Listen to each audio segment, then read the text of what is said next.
airport right now. It's 5:45 p.m. We're just waiting to board for our flight to Kuala Lumpur. That's our plane right there. Boarding is delayed. And I want to sleep now. The plane is a bit bumpy, but I saw this weird skirt. What's that? And I'm finishing my food. Ito yung Kuala Lumpur Airport. Wala masyadong tao compared sa Manila. 700. Ang nice ng hotel. We're at the lobby of Courtyard by Marriott. Hello. Early check-in. Looking at here. Here's my room. Just by the elevator.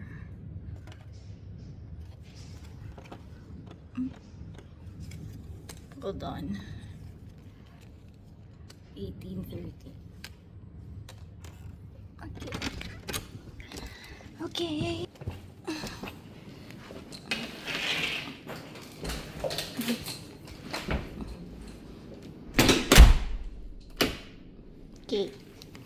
So, the room looks similar to Sheraton. So there's this area here. Maybe I can put my luggage there or put my shoes on there. And then there's the cabinet, slippers.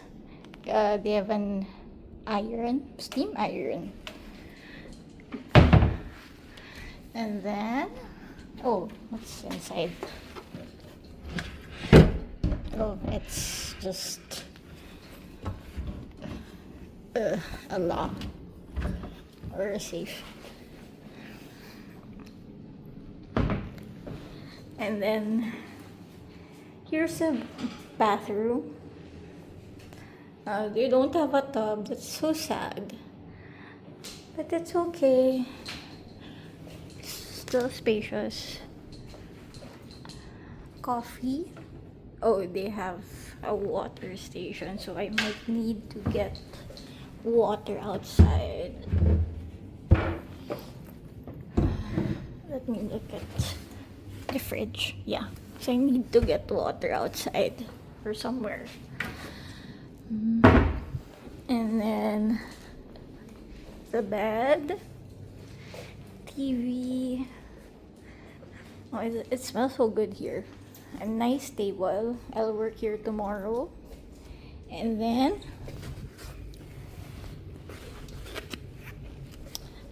so confusing. And we have a city view.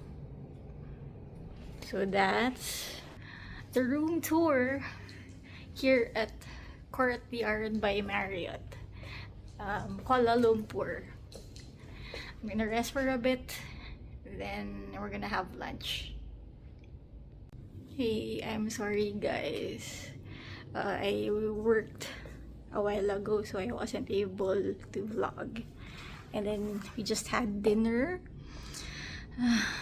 It was good. We had bakote.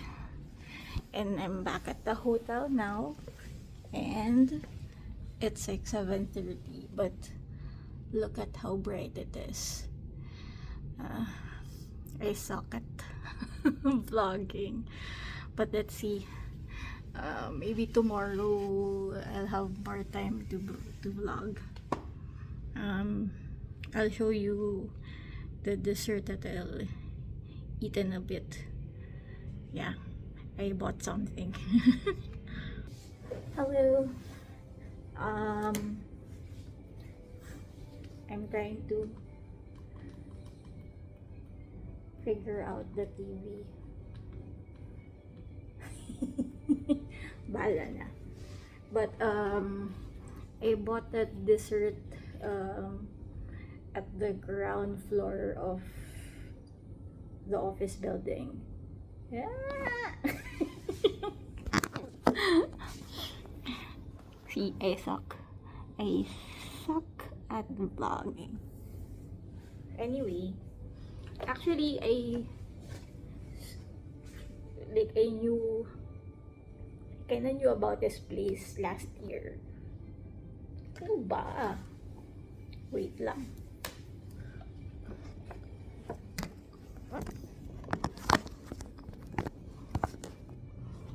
There. I knew about this place last year kasi yung office mate ko wanted to buy pastries from there to eat at the hotel. So it's called Chizu. Sounds Japanese. A Japanese-inspired cafe rooted in Malaysia. So it is a Malaysian brand. And ang sarap, at least mukhang masarap yung mga pastries nila. And I got sana small. It's called their signature cheese. So it's 18.10 ringgit. A bit expensive, pero yeah, I was looking for dessert after dinner, so here it is. After this, I'll just take a bath just for a bit and then sleep.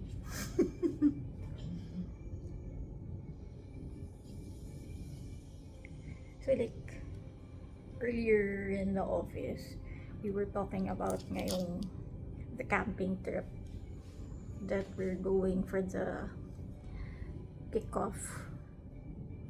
And let's see. I really don't know what to expect.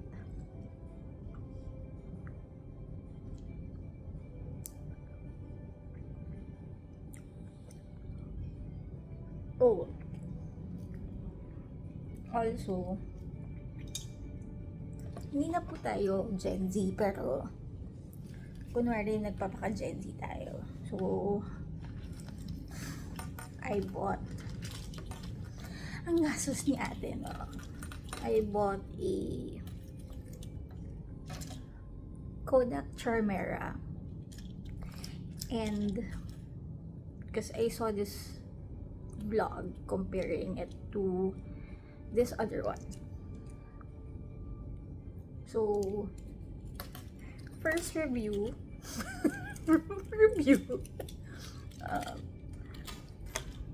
this one is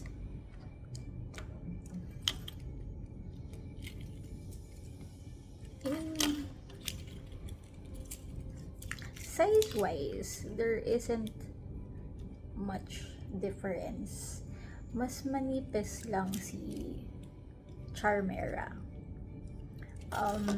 Si Charmera is, yung pakulo niya is, it's a blind box. So, different designs. And then there's a secret design.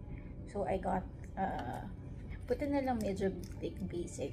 I also wanted to get the blue one, of course. But, yeah, I'm still happy with the one that I got. And it comes with this, keychain holder, same as this one. This one is like 50% less than the price of the Kodak Charmera, and yeah, it comes with a bag chain as well, plus parang like necklace holder, but I don't know. So far, since both naman may micro SD, I just noticed na, hold on,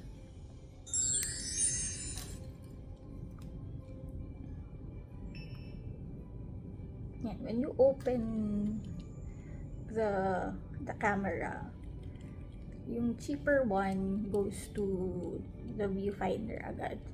Pero si Charmera goes to this, well, hindi masyado kita. Anyway, it's like a selection screen. It's where you can choose if you want a photo, take a video, or go to the menu. And then it goes to the viewfinder. So if you can see yung difference nila sa viewfinder, the cheaper version is bigger compared to kay Kodak Charmera. Kasi like, you'll see sa sides ni Charmera, may mga icons like kung anong mode siya, the language, battery, micro SD, which is already embedded naman sa the cheaper one. And so far, feel ko lang, since this one is bigger, mas crisp yung ayan, if you can see me, mas crispy yung itsura niya sa viewfinder compared to the Charmera. So yun lang. I've only taken 3 pictures so far, and base na lang natin. And like, ayan, I just noticed like, hindi siya masyado makikita. Sa Charmera, yung battery niya, it's 2 bars na lang. But si cheaper one, it seems na parang, hindi ko alam kung kita. Anyway, it's like fully charged pa siya. So parang ngayon, mas lamang yung cheaper version. But let's see. I mean, wala, nakikiuso lang si ate.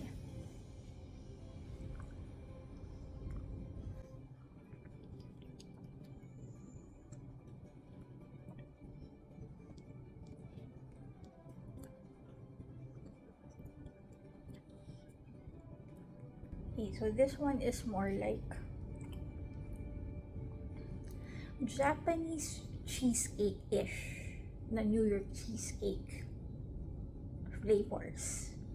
Because if I remember correctly,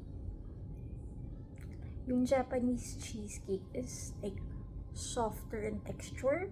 So like, this one is like poink, very creamy siya compared to regular like New York cheesecake, which is, ito yung lasa niya, New York cheesecake, but texture wise it's softer. Labo ko, no?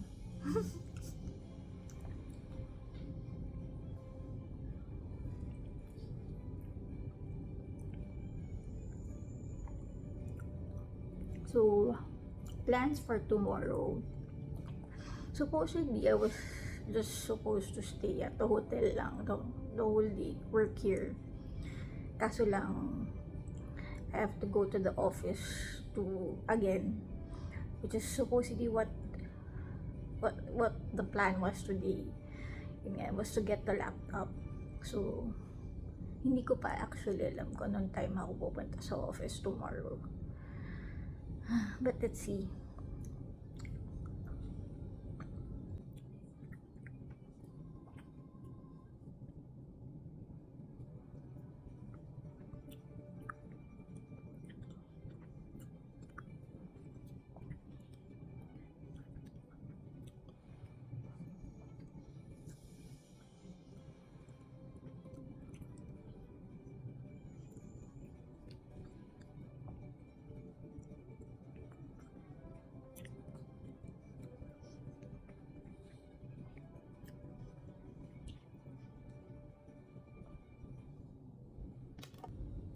Seriously, I don't know how to work this TV.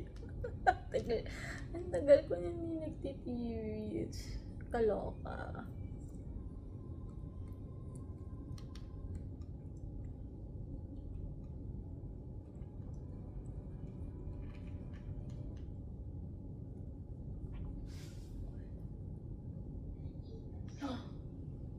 I got it.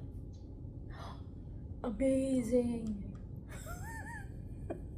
Amazing.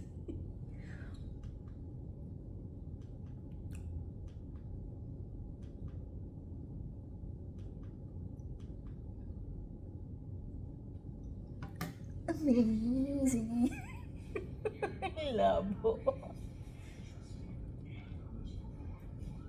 I mean, ang weird ko, no? Like, I'm not even doing this to make money out of this. Wala lang. Parang, that, before, nung kid ako, of course, nag-journal.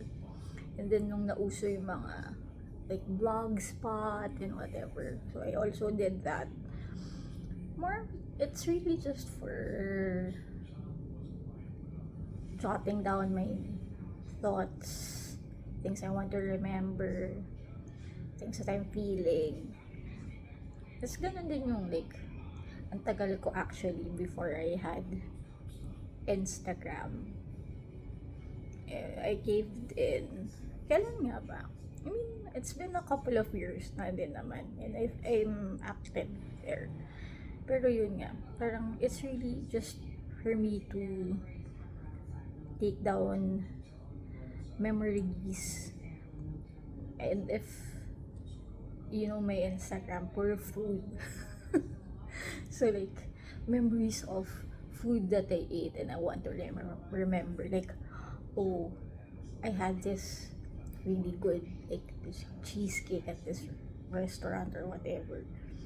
Para lang reminder. Kasi sa phone ko, napupuno yung memory and whatnot. At least, in social media, it's up there. Yun nga lang, if it gets taken down for whatever reason, like, si Multiply before, I had a Multiply account. Yun nga, parang, need mo mag-backup. Which is, troublesome. Pero, ganun talaga. I mean, things pop up, things close down.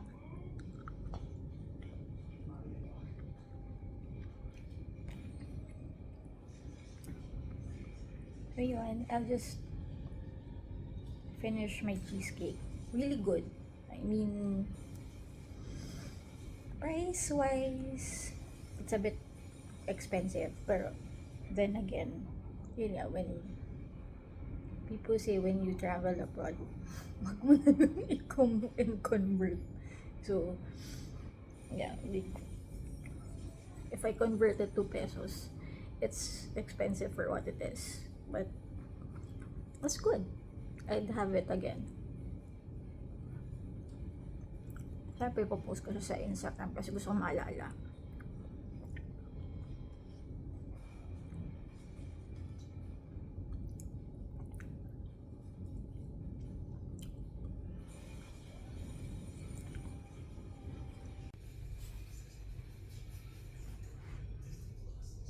Done now with the path.